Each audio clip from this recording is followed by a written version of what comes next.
In our previous episodes, we talked about the idea that Mashiach would bring about global transformation.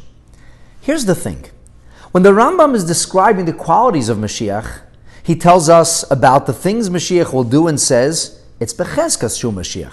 When the Rambam goes on to speak about the things that will establish his credentials beyond any shadow of a doubt, he says, Hareze Mashiach bevadai.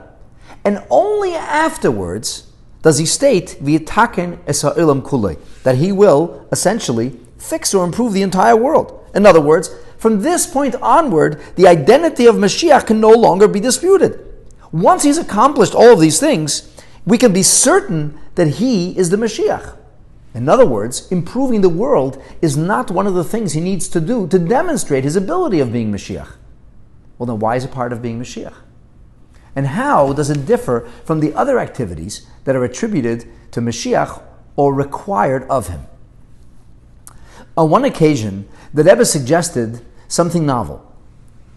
Rather than understand the notion of Mashiach's improving or fixing or elevating or transforming the entire world as something that's part of the process of messianic redemption that has to be brought about through Mashiach, in other words, what Mashiach must himself do, the Rebbe suggested that Mashiach's job is to be a melech mibeis David, to be a king from the house of David HaMelech.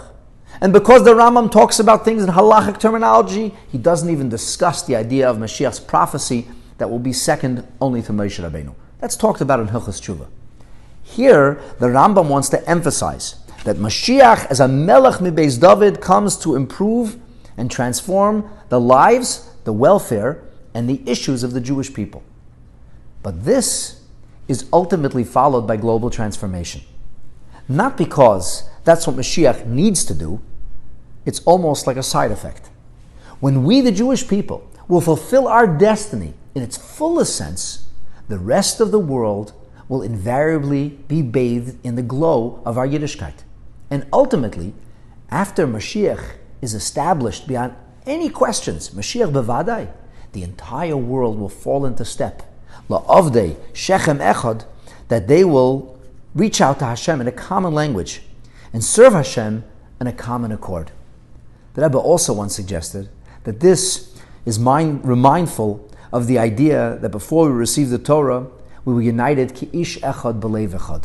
In other words, that unity brought about our ability to receive Hashem's blessings in the guise of Torah, and in Mirza Hashem, we together will receive the fullest blessings of redemption through Mashiach when everybody is united in a common pursuit of holiness, spirituality, and serving Hashem together.